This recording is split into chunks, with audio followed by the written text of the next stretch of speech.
evening to everybody.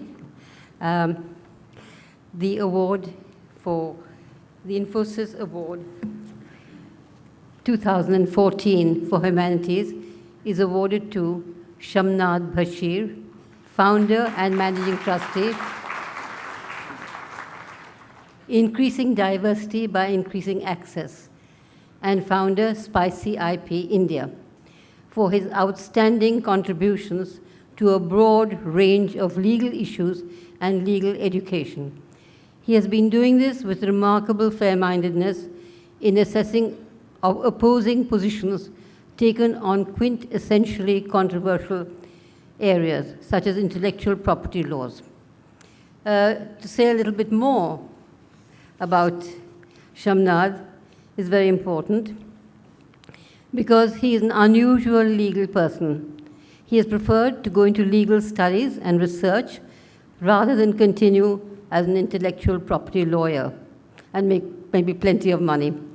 India is in need of really good jurists to guide it to the idea of justice. Basheer has shown the potential of becoming one.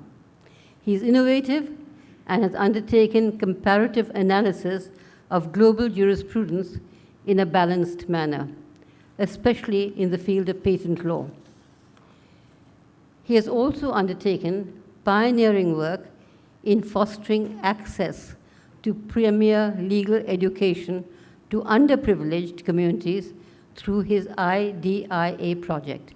This IDIA stands for Increasing Diversity by Increasing Access. IDIA sensitizes these marginalized groups towards law as a viable career option and provides intensive training programs. Many of these lawyers become leaders and in turn instruct and inspire their community. This is very important. Apart from this, he has also promoted access to law and knowledge through various efforts on his blog and writings, through court interventions, and through a non-profit organization called PPIL, which is promoting public interest lawyering.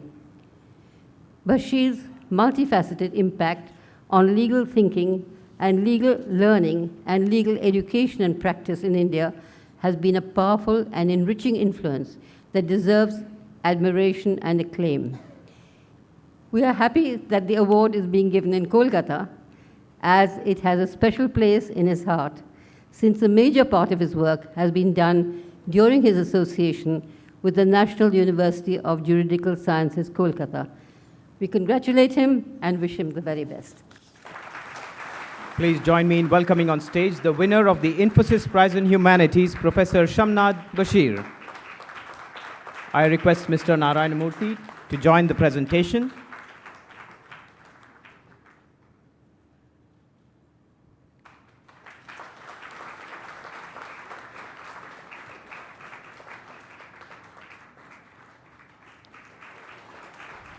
Thank you very much, dignitaries on the dais, members of the jury, the Infosys Foundation, distinguished members of the audience, and a number of friends and other colleagues who are here. It's an absolutely wonderful honor to be here today to receive this award, particularly since its genesis is from a company that effectively set off the IT revolution in India, boasting pioneering thought leaders and others who are with us today, Mr. Murthy, Mr. Pai, and several others. And even rarer honor still, to be selected by an outstanding jury comprising leading thought leaders and global intellectuals, Professor Amartya Sen, a towering intellect whose scholarship and ideas have percolated down across a variety of disciplines, including law, and all of us draw a lot on the several concepts and theories that he's propounded in the recent past. Justice Leila Seth, the bio was already read out, one of the finest legal minds that we've had, and pioneering in several respects as being the first woman Chief Justice, et cetera, et cetera. The other jury members, thank you very much, sirs, and thank you, ma'am. I have to say, though, that this award is really a collective award. I don't see it as an individual award because The work that this award really felicitates and recognizes has to some extent been done by me, but is the culmination and the net result of collaboration between various people who did their job silently without wondering or worrying about the credit. So I have a long list of people to thank, particularly my wonderful colleagues at SPICE-IP and IDIA, who really went out of their way to create a more inclusive India, to create a more inclusive knowledge discourse, because that's what I mainly do, while democratizing the discourse around intellectual property law, trying to get more people into it, because this is truly the knowledge economy, and we need more people to participate in it, because ideas, in whatever way you want to, although it's cliched, ideas are the new wealth, and it's very important that we participate in a debate as to how to regulate this flow of ideas, and everyone should participate in it. So I really want to thank the colleagues who've helped me democratize this discussion and bring more people into the fold. I want to thank my colleagues at IDIA for really going out of their way to try and create a more inclusive India, where people at the bottom of the pyramid have as much a shot at a premier legal education and at becoming leading lawyers and leading leaders as the rest of us. And in many ways, helping improve, in Professor Sen's words, their capabilities. Special thanks to the many idea scholars that we managed to mentor and nourish over the years, particularly since they were meant to be beneficiaries, but we actually ended up learning more from them than they could ever from us. This award also owes itself to the blessings and guidance of a number of people who've mentored, guided, and guided me in the past. Of course, I can't name all of them because that would, we'd be sitting here till the wee hours of the morning, and I don't want to impose that cruelty on you. So in the interest of economy, let me just name a few of them. I start with my parents and my father, who's here with us today, for giving us the best possible education despite his various constraints. My mother, who's no longer physically with the family, but I believe she's very much here in spirit. And someone who really taught me that in order to forget your own suffering, one of the best ways is really to help alleviate the suffering of others. And I think that's informed a large part of my work, particularly as it relates to law and the myriad ways in which the law can help translate the idea of justice. My brothers and my sister and several others who've stood by me despite the various ups and downs.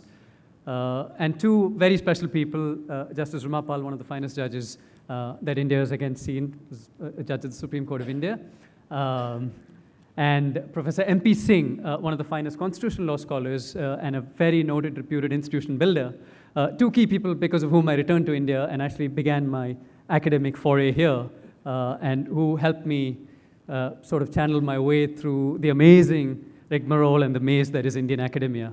If it weren't for them, I wouldn't have survived beyond a year here. So thank you very much. And of course, as Justice Seth rightly noted, most of the work happened here. It all began in this wonderful city. I have very fond memories of the city, and it's great to be back here in this city accepting this award. And last but not the least, special thanks to that unseen higher force or energy, but one that I personally see as representing a certain level of sublimity, one that I see as helping us transcend the mundane and the ordinary, helping elevate us to soar for things that are just beyond what we see around us in the immediate materiality of things, one that helps us connect with all other beings that share this planetary space with us and help us really appreciate the value of interconnectedness. And I'm hoping that this award will give me the latitude and the freedom to pursue a wide array of research interests that would help me dig a little bit deeper into law and its place in cementing this interconnectedness and in helping us realize a much more transcendental value than we can ever hope to. As the key speaker, Mr. Sikka, spoke earlier today, a lot of it is primitive and we're far behind on a number of things, but hopefully we can get to experience as we go forward a bit more inclusiveness, a bit more interconnectedness, and lots more sublimity. So with that, thank you very much for this honor.